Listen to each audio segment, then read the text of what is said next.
દર્શક મિત્રો, જય શ્રી કૃષ્ણ, હર હર મહાદેવ। આજે આપણે ગણપતિ દાદાને પૌરાણિક શ્લોક દ્વારા ગણપતિ દાદાનું ધ્યાન કરીશું।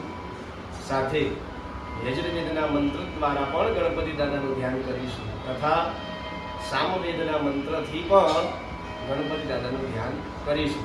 તો સૌ પ્રથમ ગણપતિ દાદાને પૌરાણિક શ્લોક દ્વારા ગણપતિ મહારાજનું ધ્યાન કરીએ।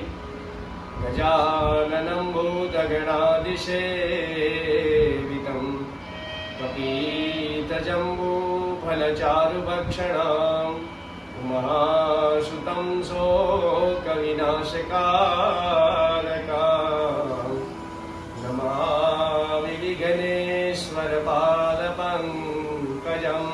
સિદ્ધિબુદ્ધિસહિતાય શ્રીમન્મહાગણાધિપતये નમો નમઃ। ध्यायामि चिन्तयामि